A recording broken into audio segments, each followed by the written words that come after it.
Cierra la puerta. Apaga las luces. Conecta tus audífonos y prepárate para escuchar las historias más aterradoras transmitidas en un podcast. Este es Habla Pablo, el podcast del pueblo en su sección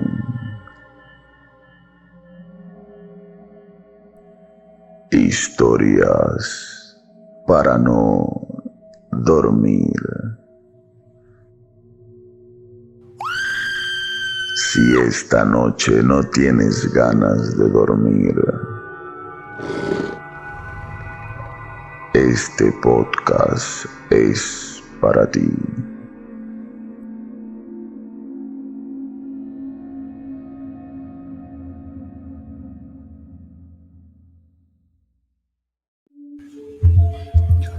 Muy buenos días, muy buenas tardes, muy buenas noches, muy buenas madrugadas o cuando sea que estén escuchando esto y sean todos bienvenidos a una sesión más de Habla Pablo, el podcast del pueblo en su sección Historias para no dormir. ¿Cuál es su película de terror favorita? Cuando les preguntan, cuando les piden que les recomienden una película de terror, ¿cuál es la película de terror que ustedes recomiendan así de default, de por sí, que es lo primero que les sale de la boca? Algunos dirán The Omen, ¿no? Esa película del anticristo, la profecía. Películas de las que estuvimos hablando la vez pasada cuando hablamos de las historias que hay detrás de las películas de terror. Otras personas dirán por ahí Poltergeist, ¿no? También mencionada en estas películas que tienen una maldición, pareciera, ¿no? Por todo lo que existió alrededor de estas películas. Pero existe una película que, si bien no fue la primera en tocar este tema, fue la que tocó este tema de forma más profunda, de forma más dura, de forma más cruda, se podría decir. Esta película presentó una historia que las personas que las vieron en los cines se impactaron tanto de la historia que, como les había mencionado en el podcast de las películas, habían ambulancias, habían sacerdotes fuera de los cines para asistir, auxiliar a las personas. La película del Exorcista es una de esas películas que llegan a dejar huella en las personas que la ven. Al presentar un villano que todas las religiones del mundo, todas las creencias del mundo creen que existe. Para el mundo cristiano católico es el diablo, es el demonio. Para otro tipo de religiones es la maldad o un espíritu, un ser que es la contraparte de sus creencias.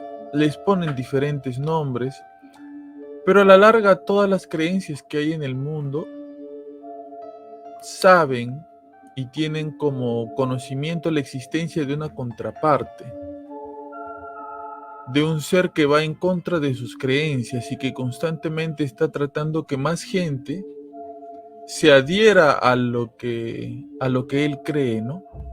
El anti, el contra, el que divide. Entonces la película del Exorcista, al presentar un caso en donde una persona, en este caso una niña o una adolescente, como tú la quieras ver, es poseída, es invadida por este espíritu que la trata tan mal, que la arroja, la tira, la desfigura, que este espíritu tan malo incluso llega a asesinar, a matar a algunas personas. Este ser presentado en esta película tan dura, tan cruel como te había dicho antes,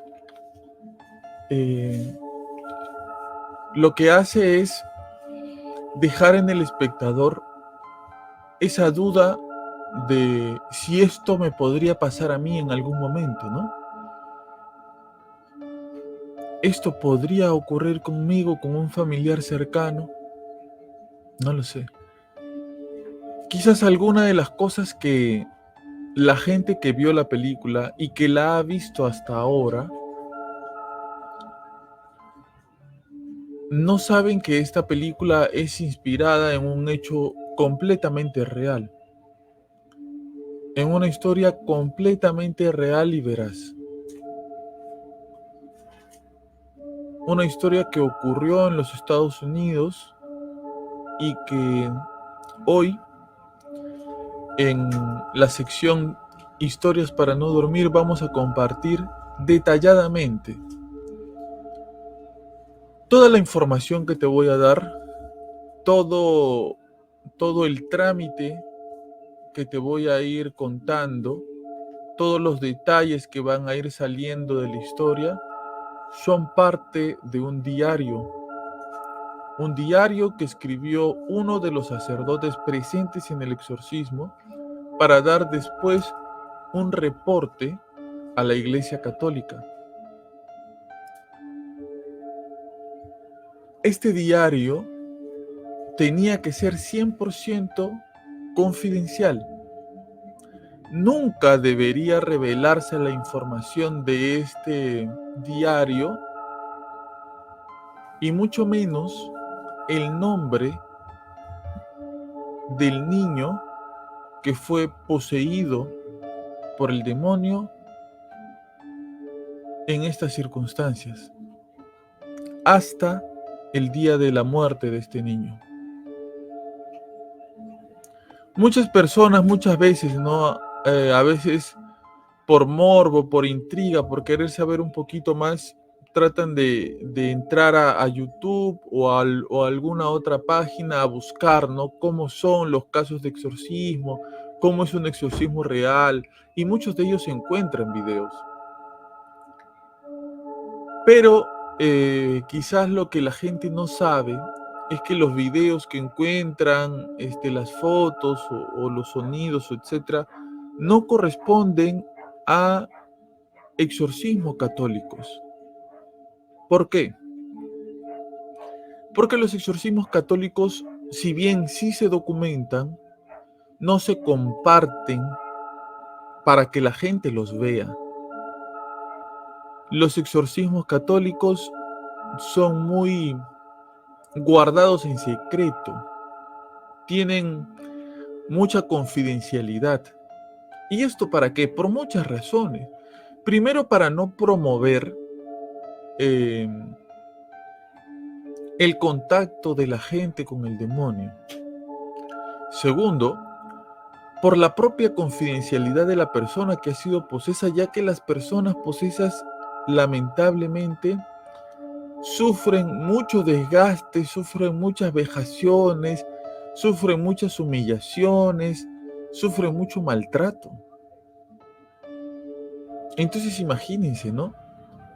¿A quién le gustaría que se revele, se comparta para el conocimiento público y el morbo público cómo tu hijo, tu hija, tu mamá, un familiar muy querido ha sido humillado, vejado, maltratado de diferentes formas por un demonio, por un espíritu maligno? ¿Cómo lo tomarías, no? Imagínate si fuera tu caso. Entonces, Otra de las razones es esa, junto con muchas otras razones más, por la cual la iglesia guarda este silencio, este secretismo acerca de los exorcismos católicos. Me parece que el único exorcismo católico grabado es el exorcismo del padre Gabriel Amort en un documental que le hace el director de la película del Exorcista, que son unos cuantos minutos nada más en donde se les permite grabar ese instante. Pero no todos los exorcismos son así. Entonces, te decía que toda la información que te voy a dar de el exorcismo en sí del rito es parte de este diario, de este cuaderno que se hizo, este reporte acerca de todo lo que pasó con este joven y esta familia, y cómo los sacerdotes encargados del exorcismo de este chico tuvieron que luchar durante mucho tiempo para poder liberarlo. Las cosas que suceden en este exorcismo, muchas tienen que ver mucho con la película, porque la película captó, ya te voy a contar cómo y cómo fue que se enteró el director de la película de todo esto, captó ciertos momentos muy particulares y muy peculiares que ocurrieron en realidad. Hoy te voy a contar la historia real de un joven que para la fecha de hoy, para estas fechas, ya se sabe cuál es su nombre, ya se sabe dónde vive, ya se sabe mucho de él, pero respetando la voluntad de los sacerdotes encargados del exorcismo de este joven, yo tampoco les voy a revelar el nombre real de esta persona. Quizás mientras vayan escuchando la historia y todo lo que giró en torno a esta historia se den cuenta del porqué, y ustedes también no querrán tener ese morbo de ir a buscar el nombre real y los datos reales de esta persona. Quizás ustedes también, porque los conozco, querrán que esta persona se mantenga en el anonimato y permanezca así, para su mayor tranquilidad. Espero de verdad te guste la historia de Para no dormir de hoy. ¿Y sabes qué?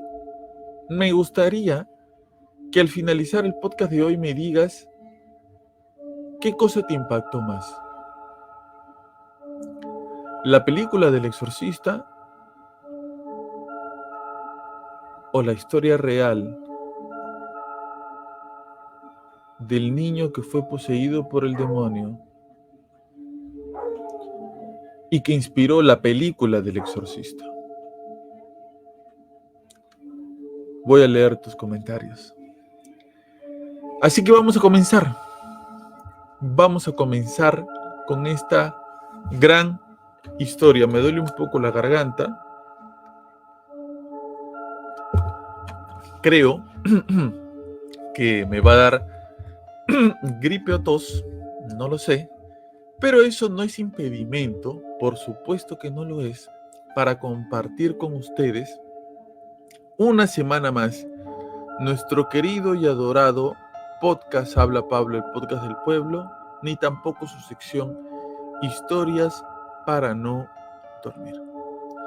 Vamos a comenzar, no sin antes mandar algunos saludos a algunas de ustedes que me comentan cosas muy bonitas y que siempre están escuchando el podcast. Quiero mandarle un saludo a Raúl195, que me dejó un bonito mensaje por ahí, a Sonia Grau, que dejó algunos mensajes en el capítulo del podcast, en el capítulo de la investigación de la mujer vampiro de Barranco. Por supuesto, a María Cadena, a Wonka345, que está por ahí también, a Joel Mendoza 2994. Un abrazo, querido Joel. Alberto Edmundo Dávila, que siempre está por ahí con nosotros comentando. Fuerte abrazo también. Alberto Urquizo Cayo.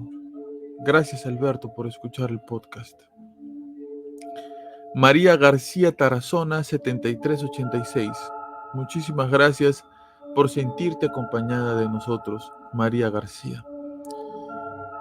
Nobu Ikeda, nuestro querido miembro, parte del grupo de miembros de Habla Pablo, que mes a mes paga su $1 para apoyar al podcast. Si tú también quieres ser miembro, no te olvides, suscríbete o únete al grupo y paga mes a mes $1 para apoyar la causa. Muchas gracias. Jessica López, que también está por ahí, Kevin Montoya Chiara, Enzo Brouset, y todos los que comentan y comparten nuestro querido podcast. Muchísimas gracias por estar aquí. Muchísimas gracias por comentar. Y ahora sí, vamos a comenzar. En el año de 1948, en Cottage City, esto se encuentra en Maryland y está relativamente cerca de Washington, la capital de los Estados Unidos, hay una familia que para el momento, para el año de 1948, está viviendo una situación un poco delicada, un poco dolorosa quizás, ¿no? ¿Por qué? Porque ellos son una familia de origen alemán.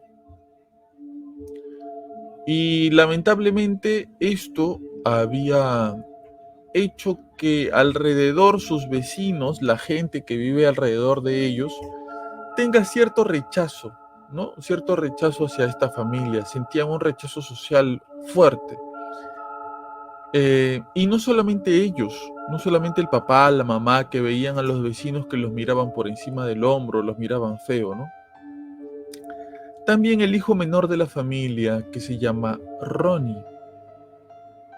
Te dije que no te iba a dar el nombre real. Ronnie es un niño adolescente que tiene 12 años, que va al colegio y que en el colegio sus compañeros lo tienen un poco relegado, ¿no? Me imagino quizás por su aspecto, por su apellido, quizás pueda que tenga algún tipo de dejo al hablar. Entonces sus compañeros lo tienen un poco relegado también. Pero Pablo, ¿por qué es que existe todo esto de tener este rechazo a la gente de origen alemán? Bueno, recordemos que estamos en 1948 y hace poco nomás había terminado la Segunda Guerra Mundial. Y desde principios de los años 40 en Estados Unidos había una forma de rechazo de parte de los estadounidenses a todo lo que tenga que ver con Alemania, a todo lo que tenga que ver con origen alemán. Entonces, gracias a este sentimiento, a este rechazo que existían de los Estados Unidos a todo lo que tenga que ver con Alemania, había para esta familia un rechazo social. Ellos vivían un ambiente, a veces incluso se podría decir, un poquito hostil.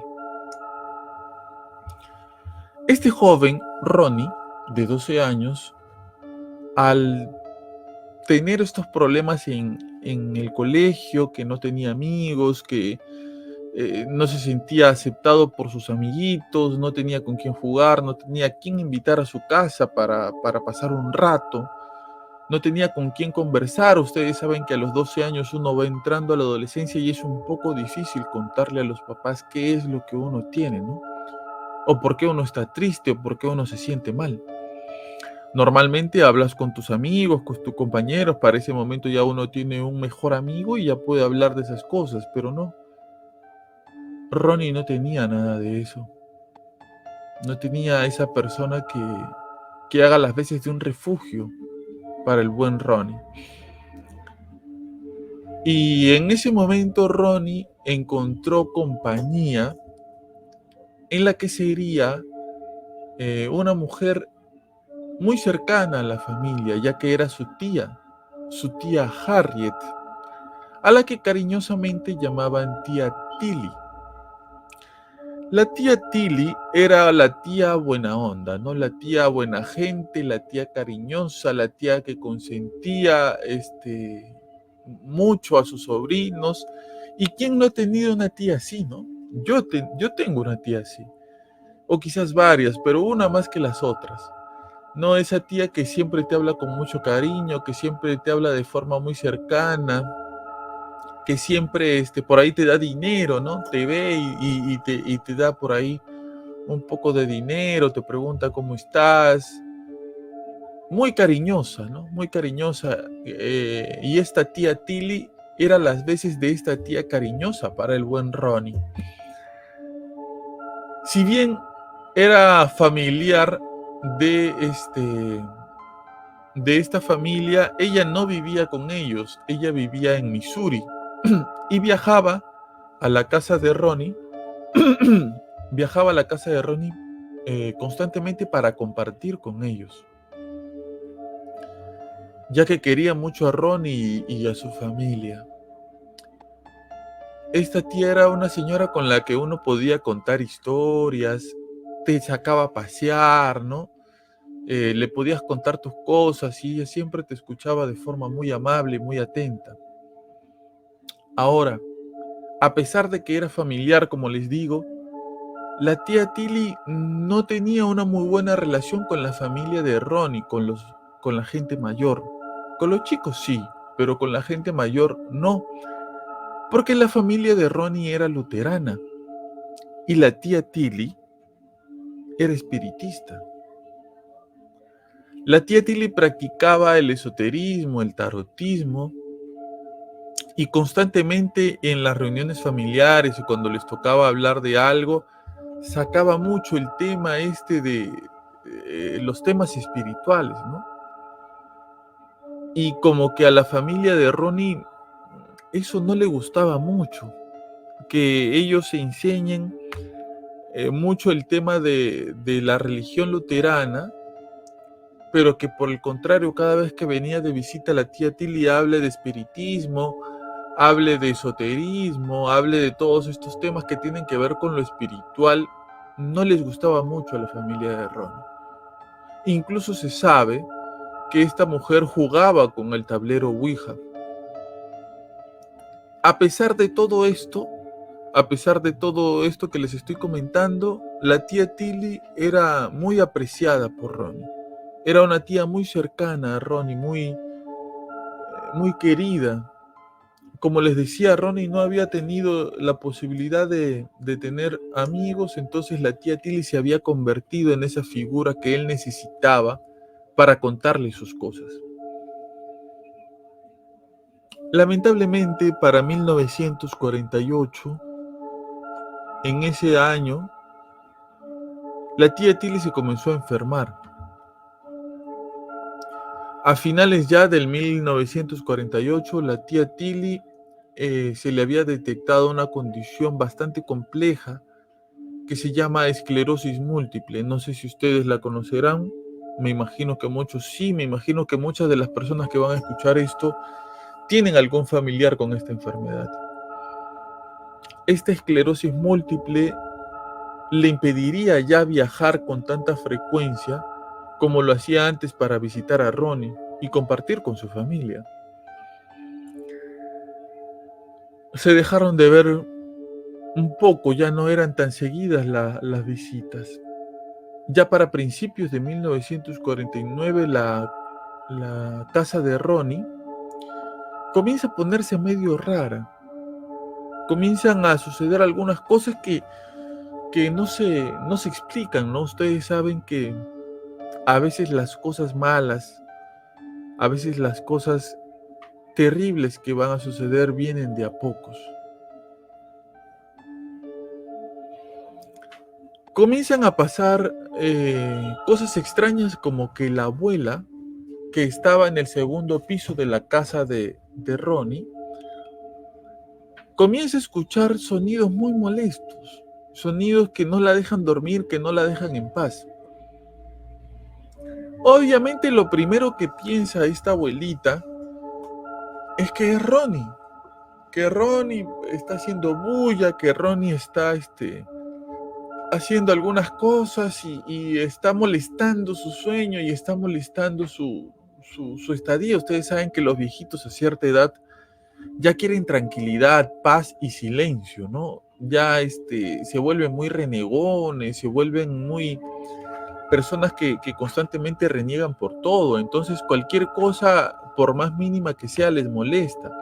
Pero estos ruidos que escuchaba la abuelita no es que sean cualquier cosa, eran ruidos de verdad molestos. Eh, Estos ruidos que escuchaba la abuelita se describen como ¿qué? Como arañazos en las paredes, golpes, o golpes como si alguien estuviera tirando cosas por la casa, ¿no? Como si alguien estuviera jugando con la pelota o algo así. Incluso se dice que la abuelita escuchaba a veces sonidos como si hubieran animales atrapados en las paredes, como si estuvieran atrapados y quisieran salir por las paredes, ¿no? El papá de Ronnie eh, decide afrontar la situación y contrata a un exterminador, porque dice de repente, como en Estados Unidos, no hay muchos mapaches, muchos de estos animales, conviviendo con los seres humanos, dice de repente hay un animal por ahí, entonces voy a contratar a un especialista para resolver de una vez este problema y ya la abuelita se deje de quejar de la situación. Contrata a un exterminador, llega a la casa muy amable y comienza a rebuscar por toda la casa tratando de encontrar de dónde vienen estos sonidos. Hace huecos con su taladro, pone su estetoscopio para escuchar por las paredes de dónde viene el sonido. Busca por toda la casa, pero no encuentra absolutamente nada. Aún así, a pesar de que no encontró nada y como ya le habían pagado, decide dejar algunas trampas por si acaso algo salga por la noche y él no lo haya visto, lo puedan atrapar y deje de hacer estos sonidos. Cuando llega la noche, los sonidos continúan y las trampas no atrapan nada.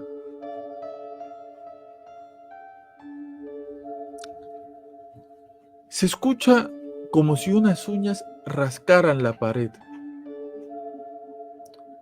Y esto se escucha por diferentes partes de la casa. Y ahora ya no solamente es la abuela, también lo escucha el papá de Ronnie, la mamá de Ronnie y hasta el mismo Ronnie. Muy aparte de eso, están comenzando a escuchar pasos, como si una persona pesada caminara por encima de el piso de madera y comenzara a hacer este sonido, ¿no? Tan clásico como cuando uno pisa la madera y la madera como que se estruja, ¿no? Como que comienza a chocarse, como que comienza a doblarse un poco. Otra cosa que también escuchan son sonidos de agua, como si se hubiera roto una cañería y el agua cayera, ¿no? Ese sonido, no sé si ustedes lo tienen en la mente, ese sonido del agua cayendo sobre el suelo, ¿no? Cuando se abre un caño o algo así. Pero ellos pensaron que se había roto una tubería. Y se escuchaba como si el agua chorreara, ¿no? Chorreara por el piso. Inmediatamente, obviamente, el papá de Ronnie revisa todo, no encuentra nada y decide llamar a un gasfitero, ¿no? Un fontanero, un plomero, como lo llamen en tu país, que son estas personas encargadas de arreglar las tuberías de agua cuando están malogradas. Llega el plomero, el fontanero, el gasfitero, revisa las llaves, abre, cierra, ve dónde están la caja principal del agua, la bomba, va por aquí, va por allá, y al igual que el exterminador tampoco encuentra nada. Ya para el 26 de enero de 1949, inicios del siguiente año, lamentablemente la tía Tilly muere. Ronnie nunca pudo despedirse de la tía Tilly y esto le causa a Ronnie una gran tristeza, ya que como les había dicho hace un momento, la tía Tilly era una persona con la que Ronnie se podía expresar, podía tener, explayarse, tenía una cercanía, una intimidad muy fuerte con la tía Tilly. Ya no tenía a esa persona con la que le podía contar qué había pasado en la escuela, cómo se sentía rechazado por sus compañeros, o lo mal que todo esto lo hacía sentir, ¿no? Su tía preferida, la tía Tilly, había fallecido y le había dejado a él un gran vacío. Lamentablemente, para variar, las cosas en la casa continúan. Estos sonidos constantes y repetitivos en la casa continúan. Incluso ahora, muchos de estos sonidos son incluso más fuertes. Algunos de estos sonidos ya los comienzan a reconocer, ¿no? Que son los arañazos, los golpes. Pero ahora habían otros más. Escuchaban ya ahora otros sonidos más. Y todo esto se incrementó, todo esto pasó a otro nivel con la muerte de la tía Tilly. Ya no solamente eran golpes molestos en las paredes, ahora eran golpes fuertes contra la pared. Como si alguien agarrara algo fuerte y lo tirara contra la pared. Ustedes saben cómo son las casas en los Estados Unidos, ¿no? Quizás si eres de Latinoamérica, podrás darte cuenta que las construcciones en Latinoamérica son diferentes a las construcciones en los Estados Unidos. Las construcciones acá en Latinoamérica son como que de material noble, de cemento y de ladrillo. Cosa que no pasa en Estados Unidos, ¿no? En Estados Unidos las casas son de madera, de triple, de OSB, de diferentes materiales que no son material noble como el cemento y los ladrillos aquí en Latinoamérica, ¿no? Entonces los sonidos que pueden llegar a escucharse se escuchan mucho más fuerte. Los golpes o cosas así se escuchan mucho más fuertes en este tipo de construcciones. Para sumarle a todo esto, también ahora se están moviendo los objetos. Las cosas en el hogar, las cosas que uno deja en un lugar aparecen en otro. Cuando dejan sus llaves, por ejemplo, a la hora de entrar a su casa, vuelven para recogerlas y ya no están ahí. Un adorno de la mesa sale volando de un momento a otro sin que nadie lo toque. Y todos en la casa se comienzan a inquietar, obviamente, sobre todo la abuela, ¿no? Ella que se queda el mayor tiempo en casa, por ser una persona mayor, está viendo cómo las cosas se mueven, se tiran y ya se comienza a sentir inquieta, incómoda por la situación. A todo esto se suman gritos. Los gritos de Ronnie. Ronnie comienza a despertarse en la mitad de la noche gritando. De un momento a otro él está durmiendo de forma muy tranquila y de repente se despierta abruptamente y grita en medio de toda la noche. Obviamente los papás van corriendo hacia él para saber qué cosa es lo que está pasando. Y cuando le preguntan qué pasa, Ronnie le dice que él escucha voces que le hablan de gente que no conoce y que le dicen cosas terribles, cosas muy feas. Están a la mitad del invierno y Ronnie, que ha gritado a la mitad de la noche histéricamente, no está cubierto con colchas ni nada. Es como si le hubieran arrancado las sábanas y las colchas. Ronnie dice que no ha sido él, que él sí estaba tapado y que siente mucho frío, pero que parece como si alguien se las hubiera quitado, que alguien se las arrancó. En ese momento, cuando están ahí pensando qué cosa es lo que está pasando, comienzan a volar objetos alrededor. Y la cama de Ronnie, que está acostado sobre la cama sin moverse, comienza a vibrar y a temblar de un lado a otro, mientras él está encima de la cama, como si alguien la estuviera moviendo fuertemente y le estuviera haciendo vibrar.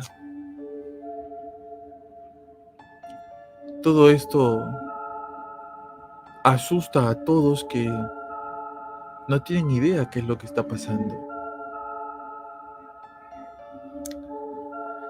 En el colegio de Ronnie las cosas no están mejor. A Ronnie lo han castigado muchas veces en el colegio y los profesores dicen que lo están castigando porque Ronnie molesta mucho.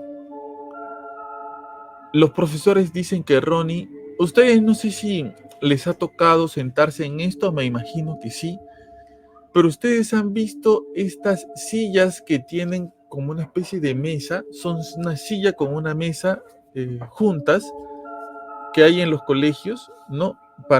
Son personales, ¿no? Para que los alumnos cuando se sienten también tengan esta pequeña mesa adherida a la silla para hacer sus cosas, ¿no? En algunos colegios o universidades todavía existen. Bueno, en el colegio donde estaba Ronnie habían de este tipo de sillas. Entonces,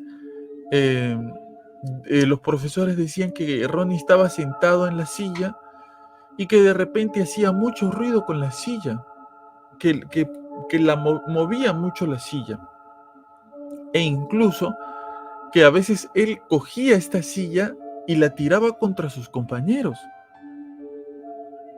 Que cargaba la silla y la tiraba contra sus compañeros. Pero vamos a contextualizar un poco esto. Estamos hablando de un chico de 12 años. Ronnie no era un adolescente alto. Tenía estatura promedia y era delgado. Es un poco difícil imaginar que alguien como Ronnie, para los que han visto o se han sentado alguna vez en este tipo de sillas, sabrán que estas sillas son pesadas. Estas sillas que tienen una mesa adherida son pesadas, no son sillas fáciles de cargar. Entonces, ¿cómo un chico de la edad de Ronnie tan delgado podía coger estas sillas, cargarlas y tirarlas contra sus compañeros? No lo sé. Pero sus profesores lo estaban acusando de esto. Una tarde, Ronnie, ya con todos estos problemas encima, está conversando con su abuela. Como les digo, como en cualquier hogar seguramente, papá, mamá están trabajando y Ronnie, con quien está pasando más tiempo seguramente es con su abuela, que es la que se queda en su casa, ¿no? Entonces están conversando. Y están conversando también porque los papás de Ronnie, a la muerte de la tía Tilly, le han pedido a la abuela que sea un poquito más cercana con Ronnie, porque se han dado cuenta que efectivamente él está teniendo muchos problemas en el colegio y no tiene ya con quién conversar. Ellos obviamente por razones de trabajo y tiempo no pueden estar junto con él todo el día. Entonces le han pedido a la abuela que sea un poquito más cercana a Ronnie, que se siente con él y que converse. Quizás esto le va a ayudar un poco. De repente, mientras la abuela y Ronnie están conversando, comienzan a escuchar de nuevo los sonidos, otra vez. Los arañazos, los susurros. Mientras están viendo de dónde vienen los sonidos, de repente una imagen religiosa que tenían colgada en la pared se sacude fuertemente y sale disparada hacia el otro lado de la habitación y se rompe. Mientras Ronnie con la abuela están viendo en el piso el cuadro este roto, de un momento a otro, El armario de la abuela se abre y la ropa comienza a salir volando de ahí. Ronnie y su abuela se angustian y se mueren de miedo, claro, como cualquiera, y tratan de salir de ahí lo más rápido que puedan. Están comenzando a ver diferentes tipos de hechos y acontecimientos que comienzan a asustar mucho a la familia y que para este momento ya sienten que los sobrepasan, que no pueden controlar esta situación. Como cuando uno está en una situación de angustia y siente que no puede hacer nada por lo que le está pasando, ¿no? ¿En algún momento te has sentido así? Desesperado, ansioso, en una situación que tú dices, yo no puedo controlar esto, va a pasar algo y no escapa de mis manos. Bueno, ellos se comienzan a sentir un poco así. Todo esto comienza a girar, al parecer, en torno a Ronnie, porque cuando se comienzan a incrementar estas situaciones, también se comienza a incrementar los ataques a Ronnie. Lo comienzan a empujar, lo tiran, lo jalan, le arrojan cosas, le tiran cosas de repente de un momento a otro. Parecería que la situación se comienza a centrar únicamente en él. En ese momento la familia decide recurrir al ministro luterano de Cottage City. A este hombre ellos lo respetan mucho, no le tienen un gran afecto, sienten que es una persona muy honorable. Cuando el ministro se entrevista con Ronnie, ve a Ronnie, ve cómo está, él cree que Ronnie está bajo mucha presión. A partir de la muerte de su tía Tilly, siente este ministro que Ronnie ha entrado en una situación un poco crítica, entonces siente que debería distraerse, debería jugar con otros niños, debería hacer otras cosas, ¿no? Dejar de estar tan encerrado en casa quizá. Entonces les ofrece a los papás que Ronnie vaya a su casa. ¿Por qué invita a Ronnie a su casa? Porque en la casa del pastor habían otros niños del ministro. Y el ministro dice, quizás en casa se puede distraer un poco con los chicos, ¿no? Conversar, jugar un rato con ellos. Siente que la tía Tilly fue durante muchos años una mala influencia para Ronnie. Y cree que distrayéndose un poco con los chicos que hay en su casa, las cosas podrían mejorar. Así que esa noche se lleva a Ronnie a su casa. En cuanto se acuestan, en cuanto todos están en su cama, de repente la cama de Ronnie comienza a temblar de nuevo con mucha fuerza. Incluso todo esto sucede delante de los ojos del propio ministro. Las cosas se mueven alrededor, Ronnie grita, comienza a hacer sonidos medio raros también, no correspondientes a un niño de la edad de Ronnie.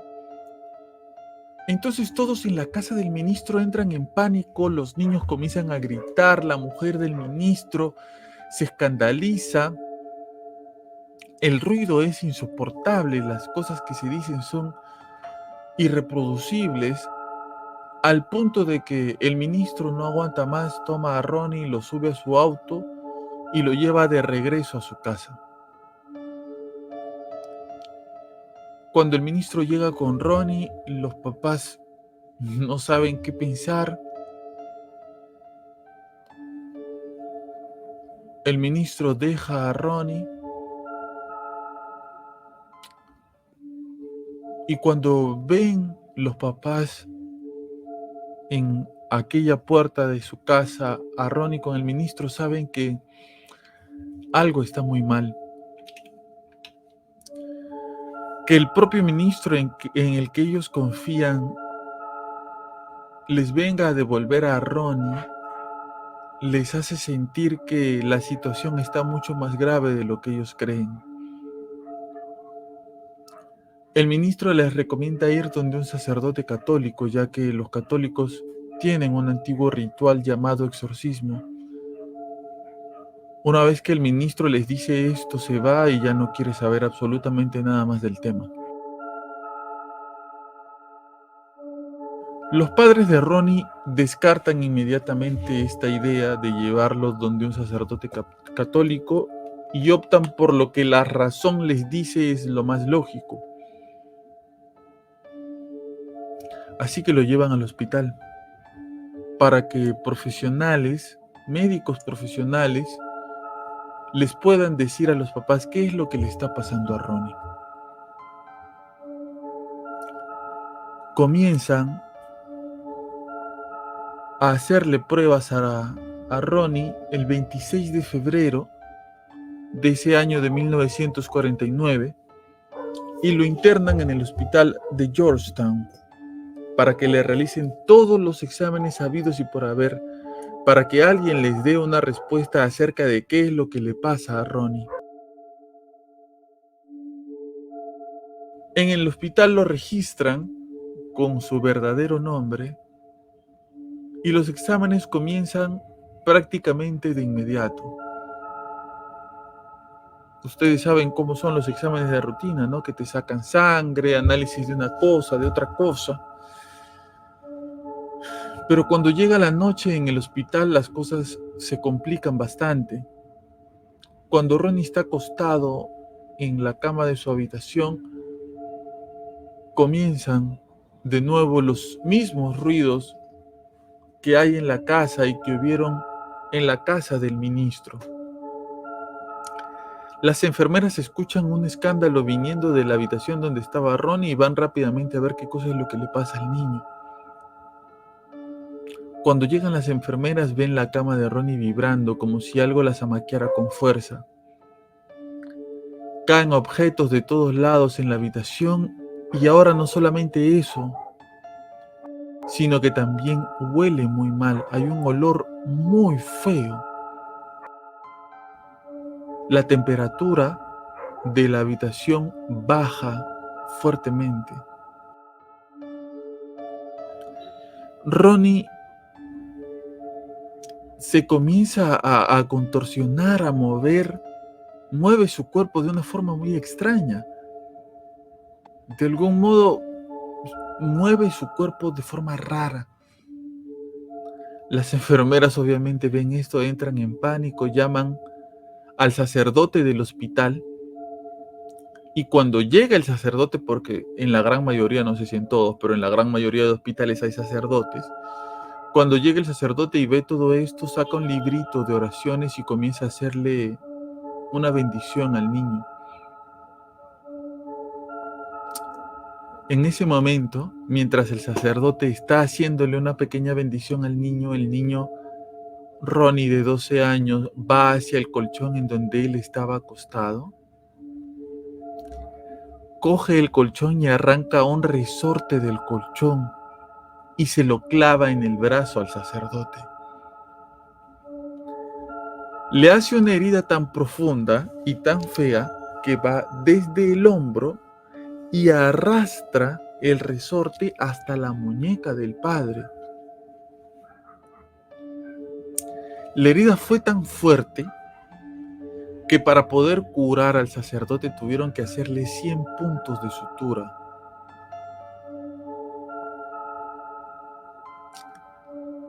Los doctores únicamente optan por sedar a Ronnie porque no saben qué es lo que sucedió con él, pero sienten que sedado, anestesiado, drogado,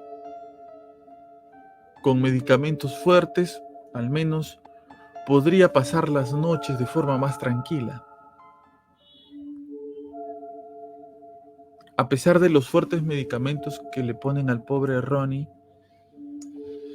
su condición no mejora, no cambia.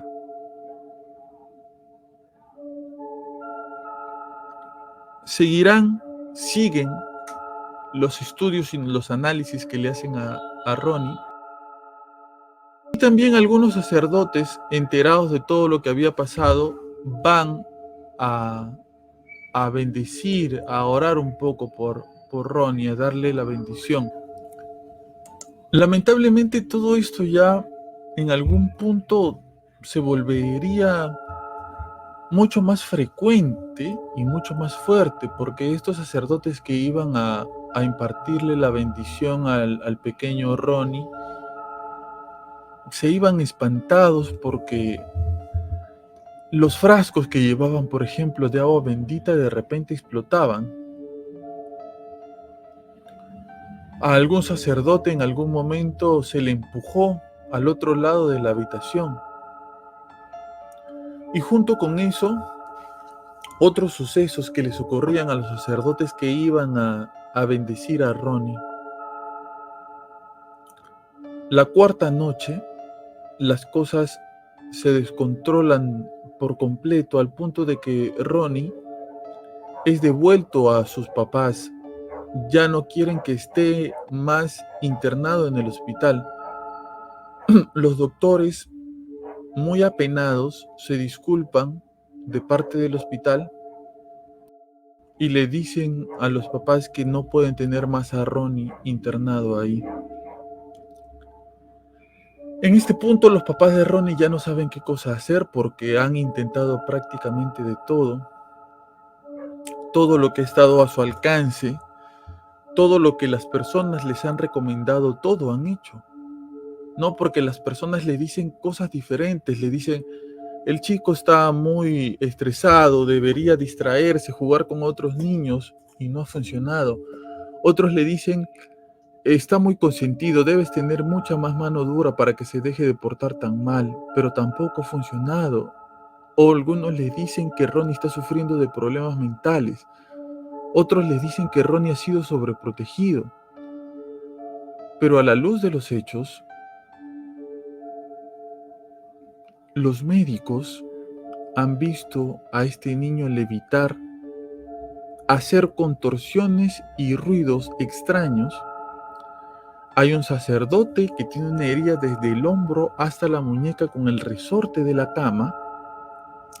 Y todo esto sin contar los sonidos y la cama agitándose fuertemente como si algo o alguien la estuviera moviendo.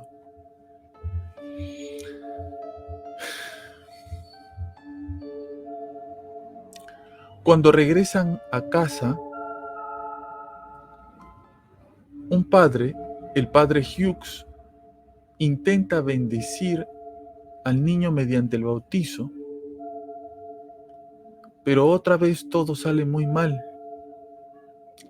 Ronnie no ha sido bautizado católico. Entonces, por lo tanto, un exorcismo no aplica en esos momentos para él. Aún así, este padre, el padre Hughes, intenta rociarlo con agua bendita, y cuando esto cae en el cuerpo de Ronnie, le genera marcas en la piel, marcas parecidas a rasguños, como si alguien lo hubiera arañado. Los padres, cuando ven esto, recuerdan algo inmediatamente. Esta no era la primera vez que ellos veían algo así. Esta no es la primera vez que algo así sucede. Ya habían visto antes a Ronnie con esos arañazos. Si bien habían desaparecido rápidamente, en el momento en que ellos lo vieron, pensaron que el mismo Ronnie se había arañado el cuerpo. Pensaban que Ronnie era quien se arañaba a sí mismo.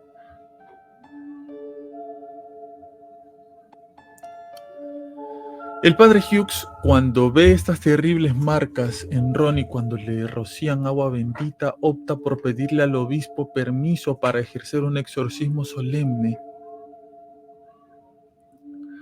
Pero el obispo le niega el permiso al padre Hughes.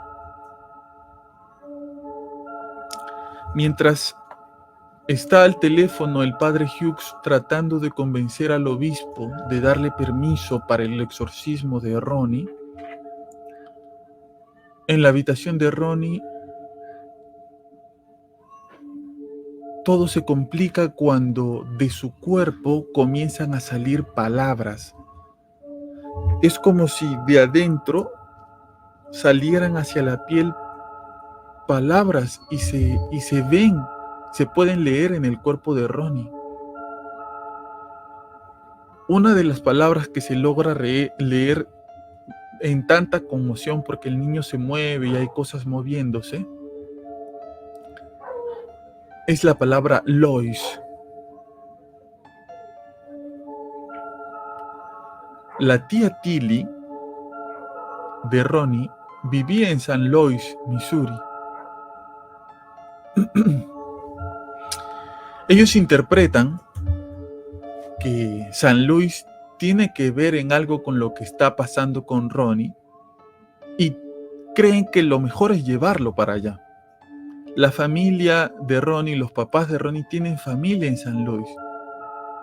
Entonces creen que lo mejor sería llevarlo para allá porque quizás en su desesperación allá pueda estar la respuesta para que Ronnie se recupere y esté mejor. Entonces deciden ir y llevar a Ronnie a San Luis.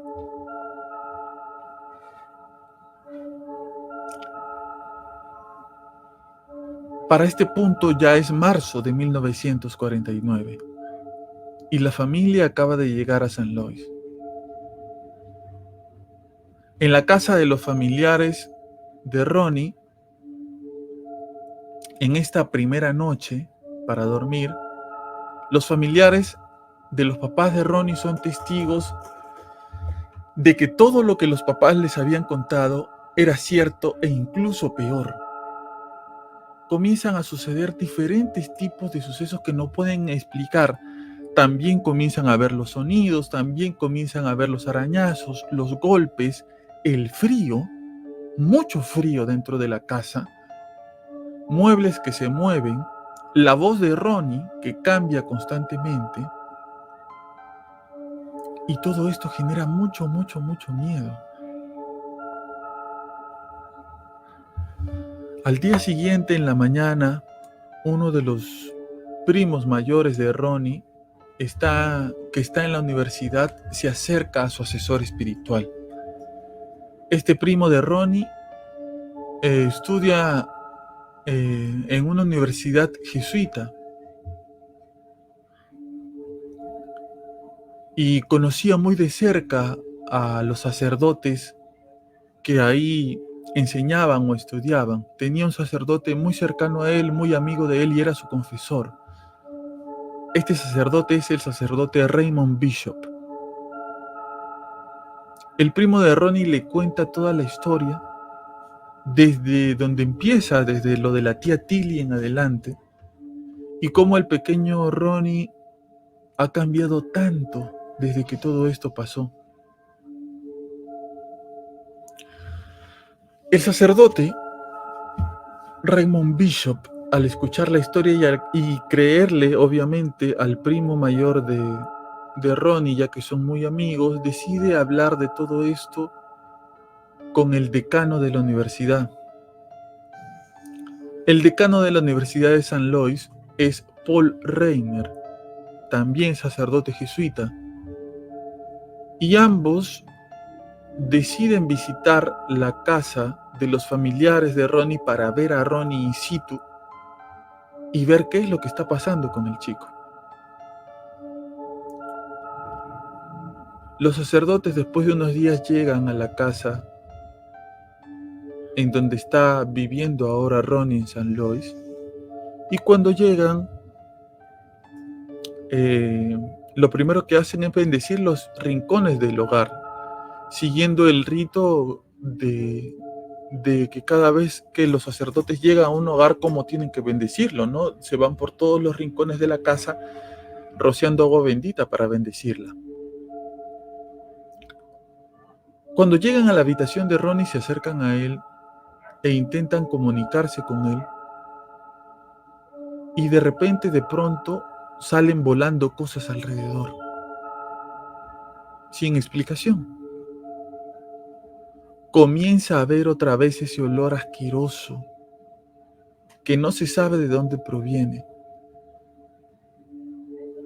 Los sacerdotes comienzan a orar, pero todas sus oraciones se interrumpen por los sonidos, arañazos, objetos volando por todos lados. Los sacerdotes, al ver esto, sienten que lo mejor que pueden hacer es seguir orando y lo hacen.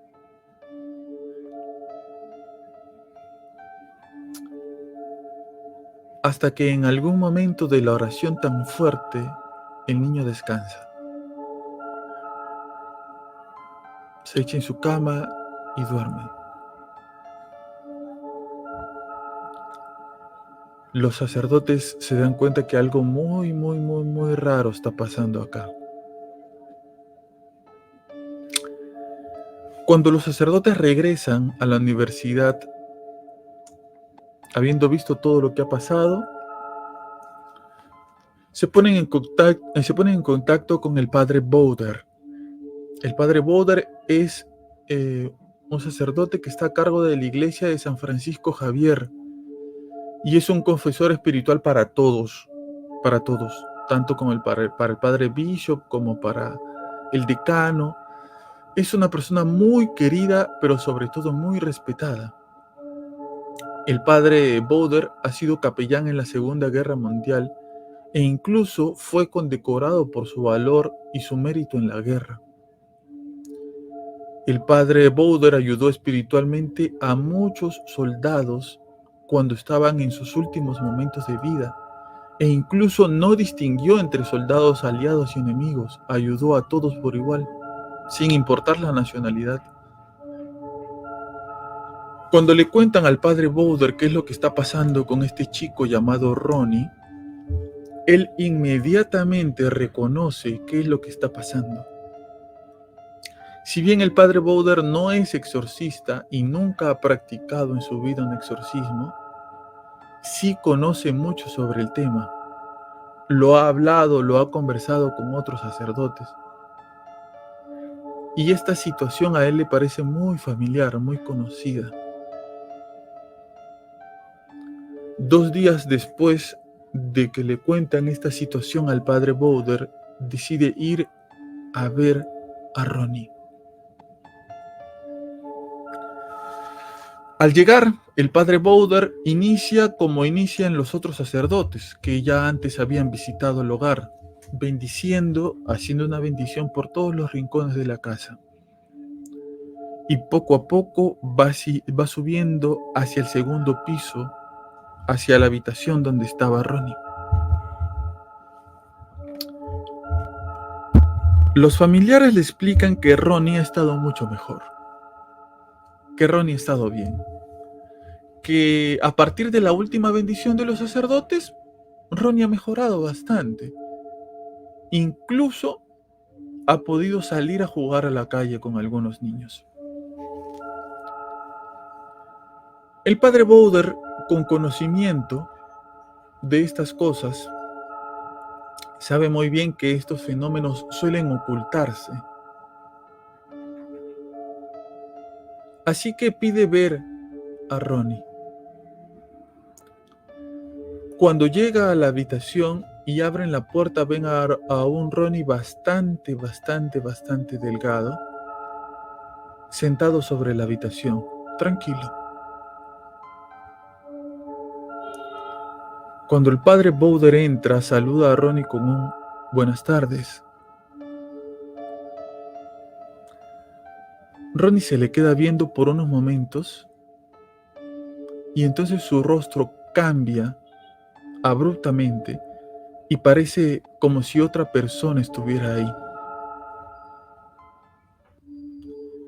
Mira al sacerdote de forma burlona, de forma desafiante y le dice en latín: O sacerdos Christi, tu six me esse diabolum, que significa: oh sacerdote de Cristo, tú sabes que yo soy el diablo. En ese momento comienza a reír y los objetos alrededor comienzan a vibrar y se mueven por todos lados y todo se sale de control.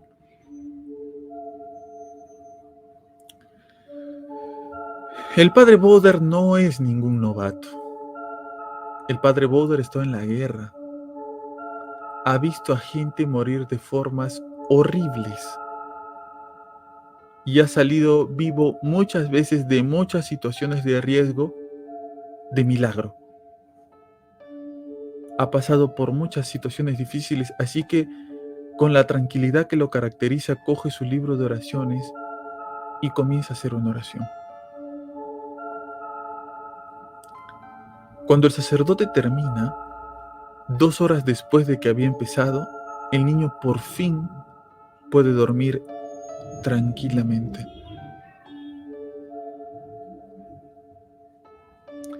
Cuando el padre Bowder regresa a San Francisco Javier, se pone en contacto con el padre Bishop para visitar al obispo al día siguiente. El obispo de San Lois es el sacerdote Joseph Ritter, que también es jesuita. Él sí es un hombre con muchísima más experiencia y muchísimo más preparado en este tipo de casos de exorcismos. Cuando el padre Bowder llega con él y le explica todo lo que ha visto y oído en la habitación de Ronnie, el obispo ordena en extremis el exorcismo. ¿Qué cosa es ordenar en extremis el exorcismo católico? Que se haga de inmediato, que se haga en ese preciso momento, sin esperar más. Pero esto no se puede ejecutar de esta forma tan inmediata. Para esto se tendría que traer a un exorcista, hacer toda una preparación y tomaría mucho tiempo. El único en el que confía el padre Ritter, el obispo, para hacer algo como esto es en el padre Bowder. Pero por lo menos debería de pasar una semana para que esto suceda. Porque el padre Bowder se tiene que preparar.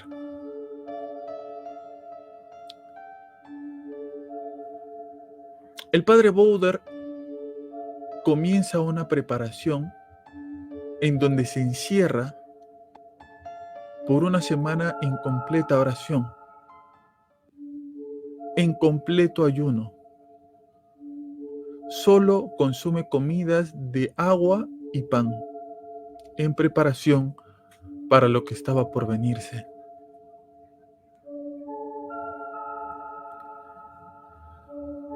El exorcismo comienza en marzo de 1949.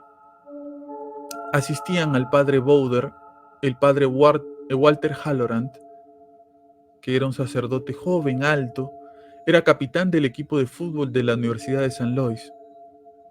El padre Bishop, que había tenido este primer contacto con Ronnie, y el padre William Van Roo, que era también un sacerdote jesuita de confianza.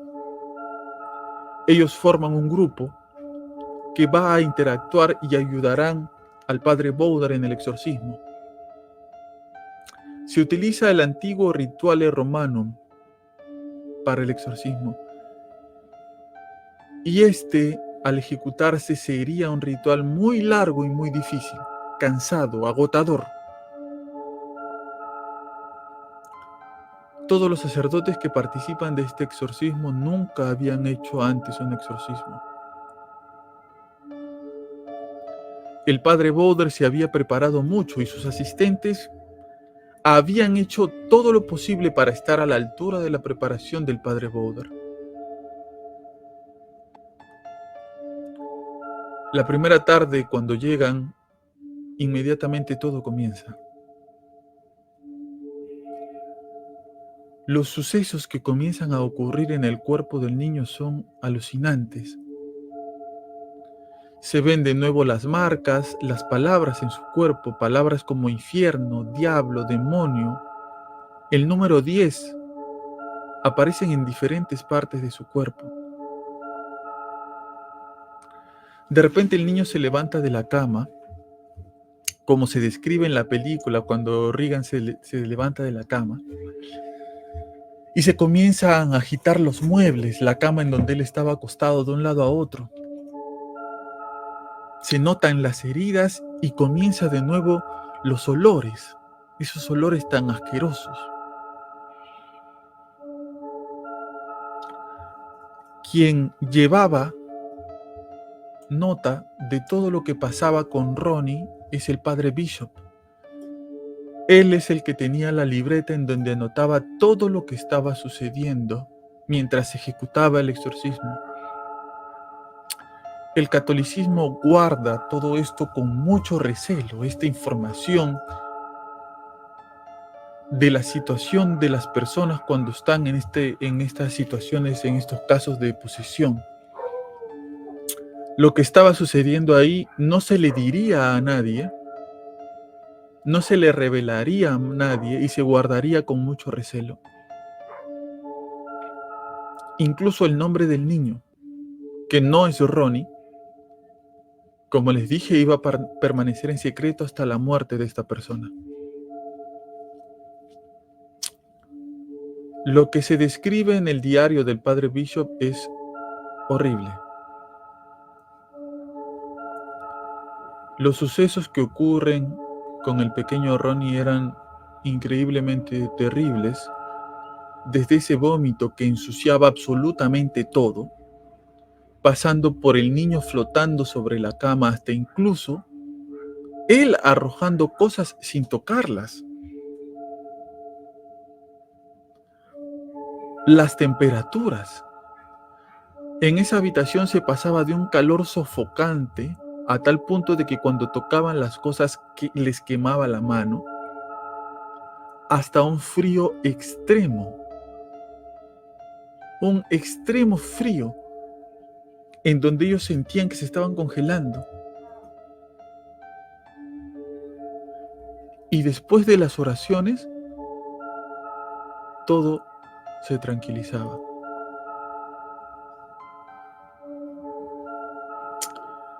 A pesar de todo lo que estaba ocurriendo a su alrededor, el que siempre estaba sereno y tranquilo era el padre Bowder, constante en la oración.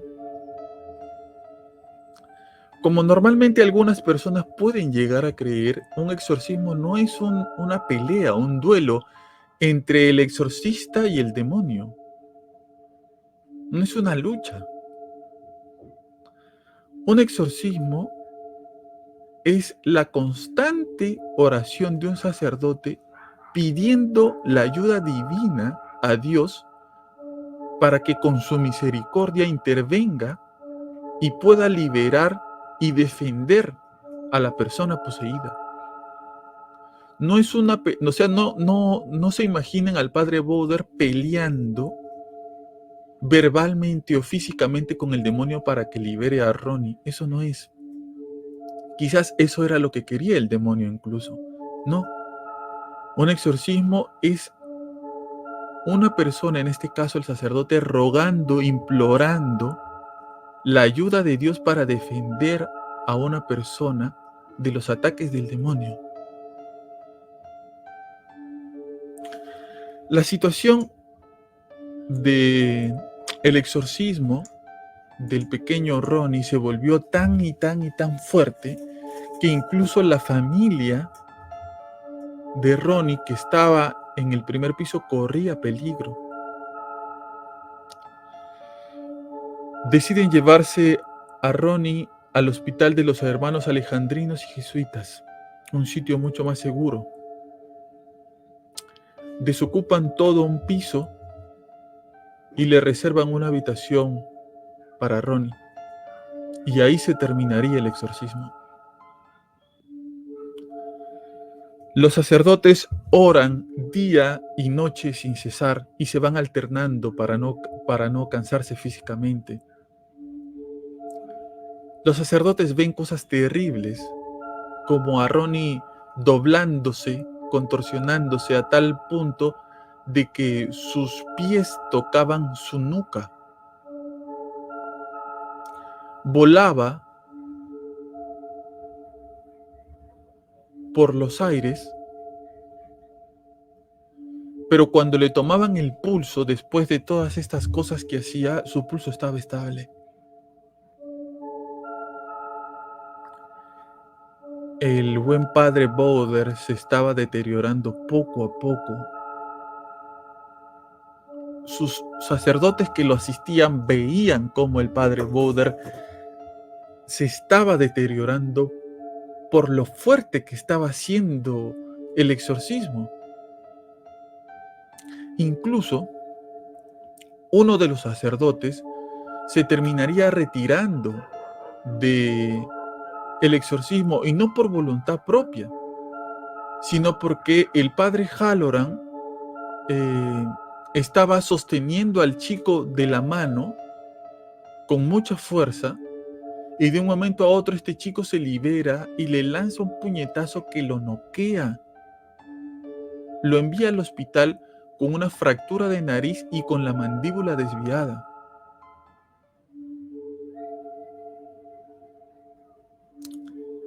El niño también presentaba fenómenos como la xenoglosia. Podía hablar en latín, hebreo, francés, inglés, el idioma que te imagines. Presentaba cuadros de sansonismo, en donde de repente de un momento a otro tiraba a los 4 sacerdotes de un solo empujón. Al único que no podía tocar era el padre Bowder. El padre Bowder se mantenía en oración.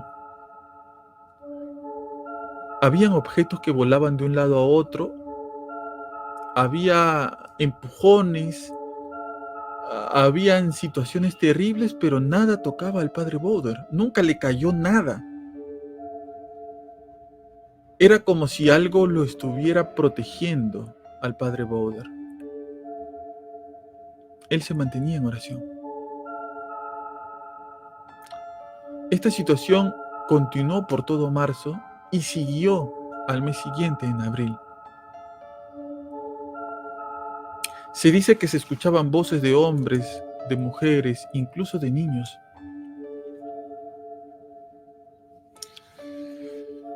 Llega el 18 de abril de 1949, era lunes de Pascua, y los sacerdotes durante todo ese tiempo, de forma ininterrumpida,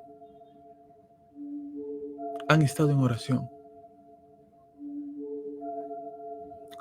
No solo ellos, se sabe que fuera de la habitación habían otros sacerdotes rezando por lo que estaba sucediendo dentro. Se dice los que estaban afuera que de la habitación salían sonidos como alaridos de una bestia que estaba dentro. Lo que estaba pasando en esa habitación se llegaba a escuchar 2 pisos abajo. Ese lunes, mientras el padre Bowder hace la bendición, todo se detiene. El chico se levanta y esa voz sarcástica y burlona que salía de él, ya conocida por todos los sacerdotes y por el padre Bowder, le dice: el chico tiene que decir una última palabra para que yo me vaya, pero no la va a decir nunca. Yo voy a estar con él para siempre. En ese momento se ríe burlonamente y comienzan a aparecer marcas de cruces por todo el cuerpo del chico. Y de nuevo, otra vez ese olor asqueroso.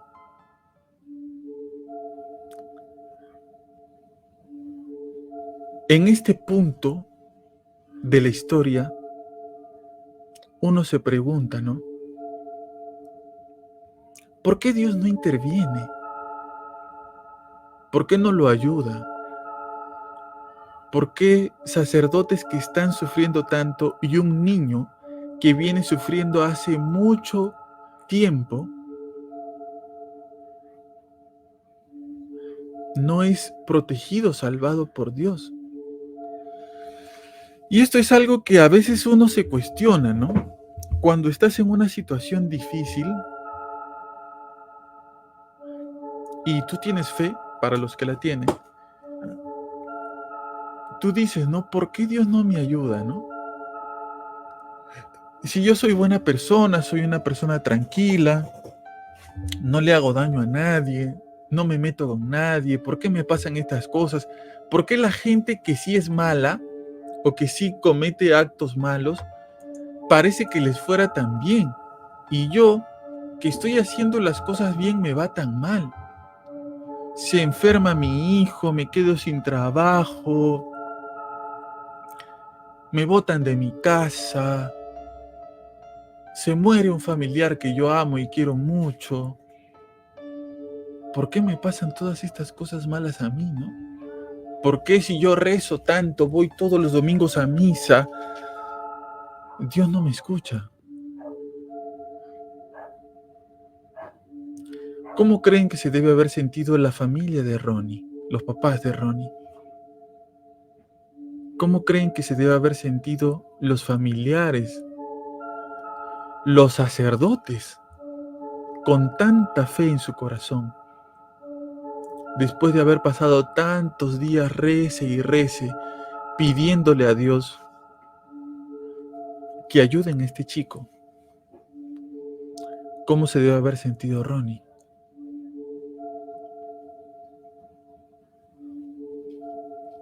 Al ver que nada funciona. Yo sé que tú has pasado por una situación así también.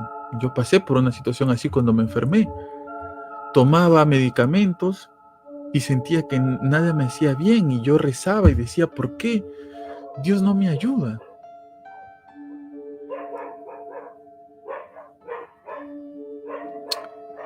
Pero déjame decirte, para ti que estás escuchando el podcast del día de hoy, que estás escuchando todo esto por la historia, que está bien, es una historia increíble, ¿no?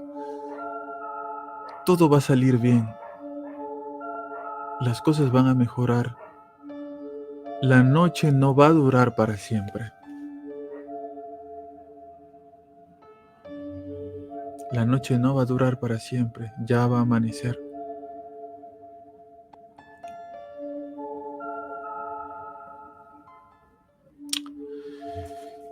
De pronto, en la habitación en donde estaba Ronnie, se escucha una voz totalmente diferente a las otras.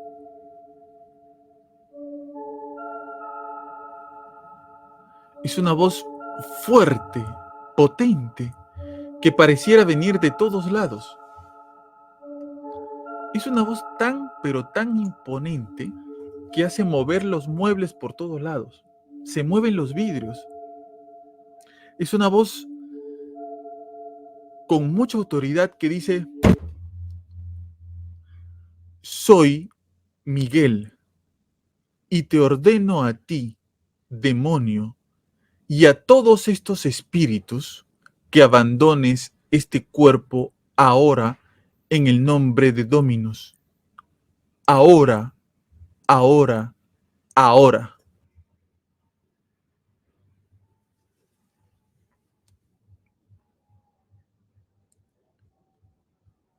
En ese momento se escucha algo como una explosión,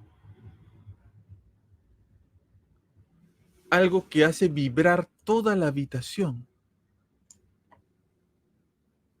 Todo es un caos. Y de repente todo está de nuevo en silencio.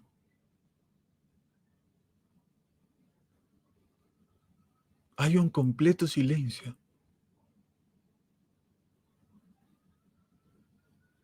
Un silencio como si el tiempo se hubiera detenido.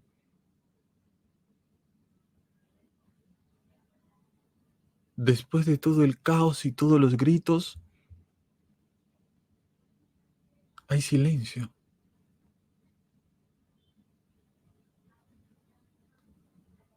El chico cae tendido sobre la cama muy tranquilamente. la temperatura se estabiliza o el olor asqueroso se va. Hay un ambiente de quietud, de alivio. Algo cambió de un momento a otro. En ese momento, Ronnie se levanta, mira al padre Bowder y le pregunta: disculpe, ¿quién es usted? ¿Dónde estoy? Acabo de tener un sueño rarísimo. El padre Bowder lo mira y le pregunta: ¿qué soñaste? Ronnie le dice: soñé que estaba con el arcángel Miguel y este expulsaba unos demonios.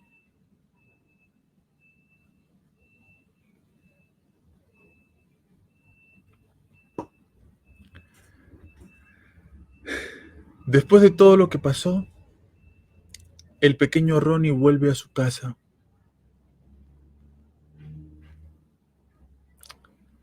El equipo que se había formado para enfrentar esta terrible situación, el padre Bowder, el padre Bishop, el padre Valorant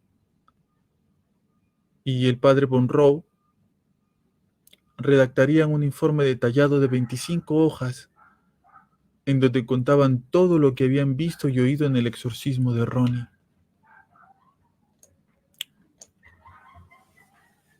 Los nombres de las entidades que estuvieron en el exorcismo,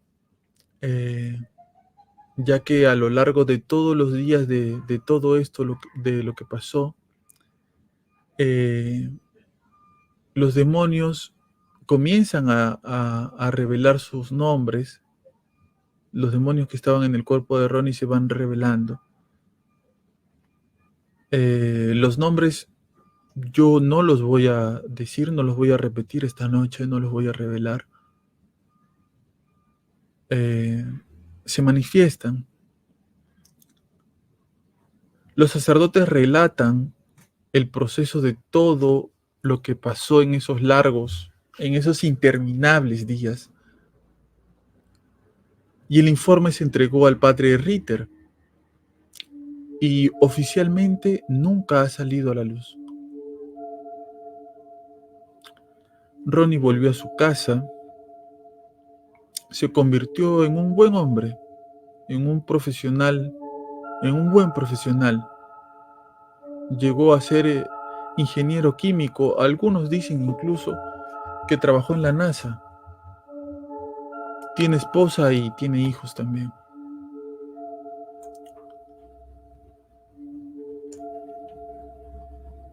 Muchos años después,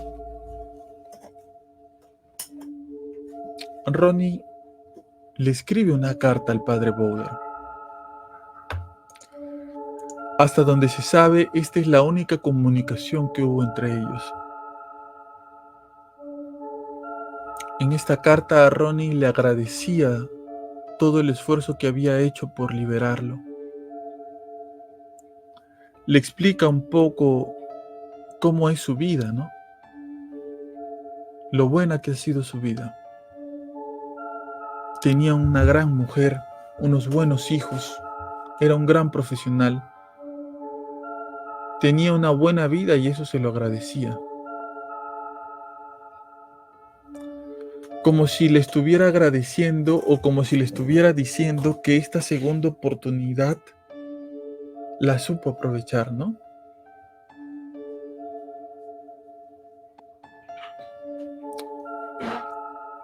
El padre Bowder leyó la carta,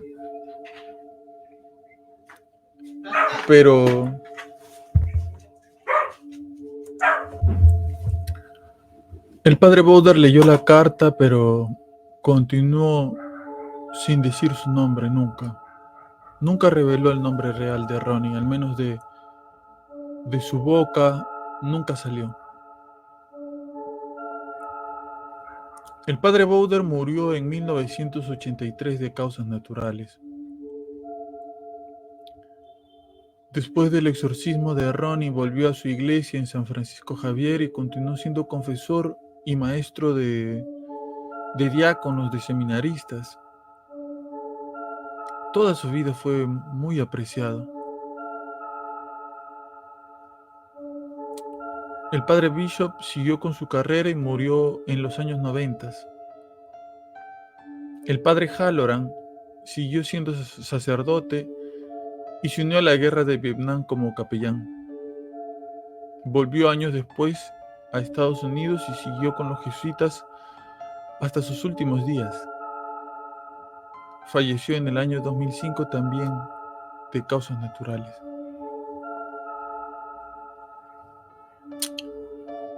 En algún momento, después del exorcismo de Ronnie, de alguna forma, no se sabe cómo, algo de la información se filtró, porque un periódico llamado St. Louis Post publicó una nota sobre el exorcismo de Ronnie. No dio datos, no dio nombres, dijo que ocurrió un exorcismo, dio algunas ideas un poco vagas de dónde había sido y lo que más o menos había pasado. No detalló mucho las cosas, pero aún así fue una historia muy popular, se conoció muy rápido. Un joven estudiante de la Universidad de San Luis llamado William Peter Blatty se enteró de esta historia.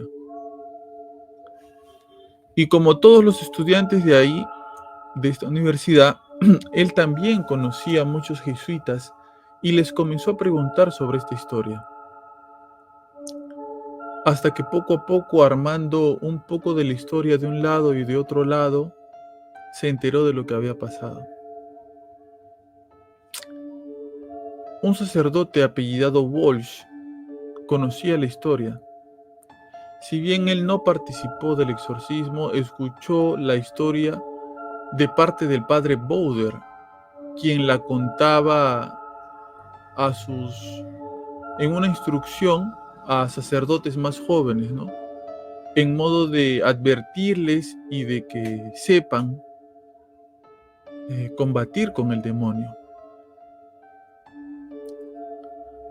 A partir de esta historia que le contó el padre Walsh, William Peter Blatty pidió que le entreguen una copia del informe que había hecho el padre Bishop. Obviamente la iglesia se negó rotundamente a entregarle una copia. Durante muchos años, William Peter Blatty buscó información sobre la historia y, de forma particular, la encontró después de publicar el libro El Exorcista. En 1971, él presentó este texto que es en esencia la historia de la película, ¿no? A petición de los sacerdotes que le contaron esta historia, él hizo algunos cambios, ¿no? Como en el género del protagonista, ¿no? En la historia del libro es una niña. La locación, dónde fue que todo esto sucedió y etcétera. Hizo bastantes cambios. Incluso la muerte de uno de los sacerdotes que fue parte del exorcismo. El 26 de diciembre de 1976 se estrena la película del Exorcista. Desde que empezó a reproducirse en los cines fue muy impactante. Detalles que te he comentado el día que te hablé acerca de la maldición de esta película. Una de las cosas que impactó tanto a la gente es el alto contenido subliminal que tenía la película. Quizás en algún podcast hablemos a profundidad de los mensajes subliminales. Y me refiero a esto porque habían muchas imágenes mientras se proyectaba la película que podían ser percibidas por el ojo humano, pero otras no. Otras pasaban tan rápido que hacía confundir a las personas que estaban viendo esto, las llenaba de ansiedad y les afectaba profundamente. A tal punto que comenzaron a ver en las salas de cine muchas personas desmayadas, mucha gente llorando. Como les comenté el día que hablamos sobre esta película, fuera de los cines se puso sacerdotes y ambulancias para asistir a las personas que salían de las salas afectadas, muy afectadas.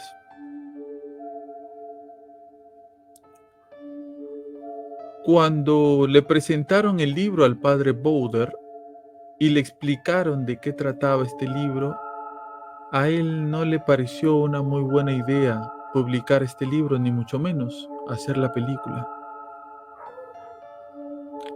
Lo que había pasado en ese lugar con Ronnie, según su forma de ver las cosas, no debería ser revelado, no debería salir a la luz pública.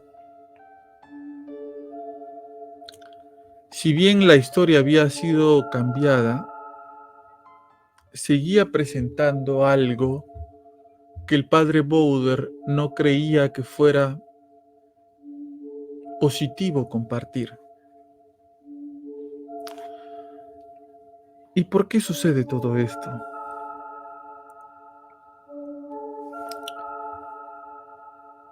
Como les decía al principio del podcast, muchas cosas pueden llegar a ser el punto de partida para una conexión entre la gente y lo maligno. ¿Qué tiene que ver la tía Tilly, la tía de Ronnie en todo esto? ¿Era la tía Tilly la que estaba poseyendo a Ronnie?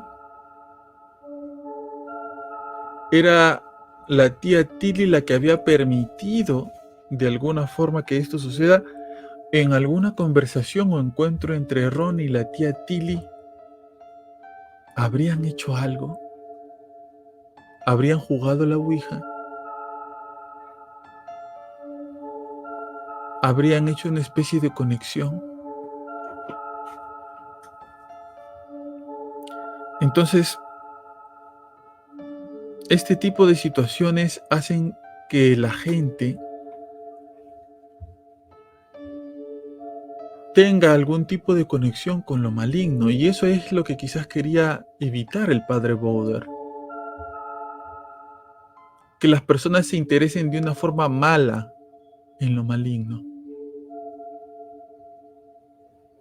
Que comiencen a tener algún tipo de interés negativo en lo maligno.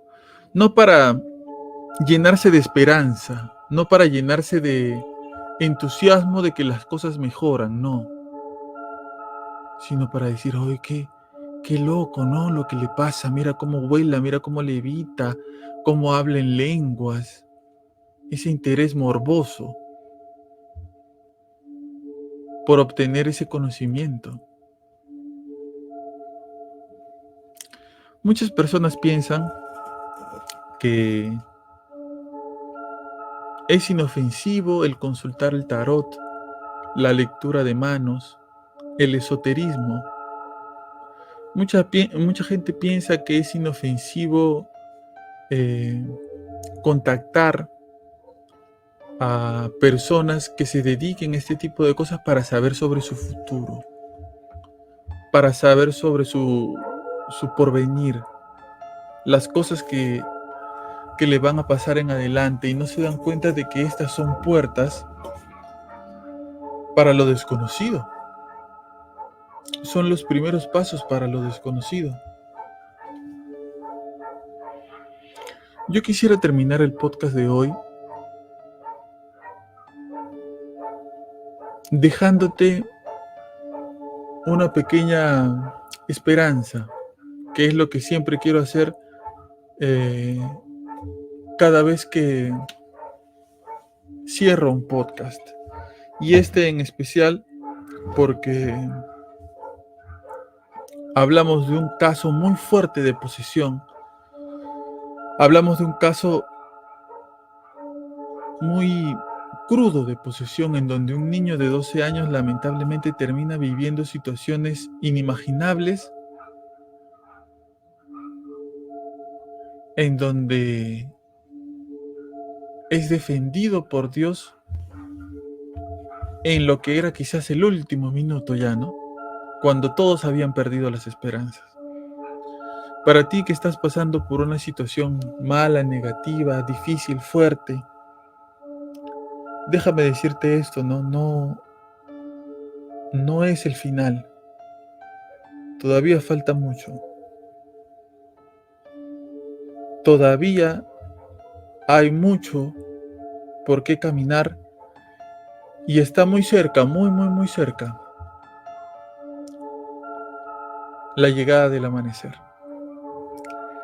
Gracias por estar aquí, gracias por acompañarnos, gracias por escuchar el podcast de esta semana. Espero de todo corazón te haya gustado mucho y te haya hecho reflexionar acerca de estos casos. Sinceramente, un poquito de agua. Sinceramente creo que los casos de historias para no dormir nos dejan muchas lecciones y esta no es la excepción. No sé si sabías sobre este caso, no sé si ya habías escuchado la historia real del caso de la película del Exorcista. Si no es así, déjamelo saber en los comentarios, compártelo conmigo. Si quizás tú sabías otro dato que nosotros no sabemos y que no han sido comentados aquí, también por favor déjalo en los comentarios. Me interesaría mucho conocer, saber, leer estos comentarios, saber esta información de la cual no estoy enterado. Traté de investigar todo lo que pude para comentar a detalle todo lo que tiene que ver con este caso. Cuéntame qué te pareció, ¿te gustó, no te gustó, te intrigó, no te intrigó? ¿Te llenó de dudas más que de certezas? No lo sé. Espero que de verdad te hayas entretenido y te haya gustado mucho. Y si tú, por alguna razón, estás pasando por una situación mala, negativa, difícil, quédate por aquí, escucha el podcast y acompáñate de nosotros, que a nosotros nos gusta mucho acompañarnos siempre, en todo momento, de ti. Esto fue Habla Pablo, el podcast del pueblo, en su sección Historias para no dormir. ¿Qué opinas tú de este caso? ¿Te quedaste intrigado igual que yo? Bueno, déjalo en los comentarios. Hasta luego.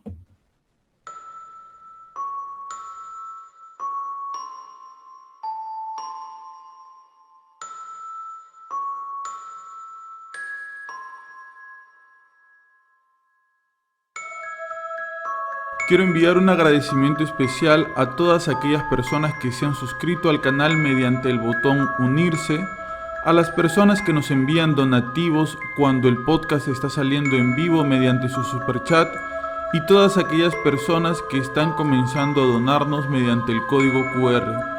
Gracias a ustedes vamos a poder realizar más investigaciones, comprar nuevos equipos y apoyarnos para poder sacar adelante este bonito proyecto.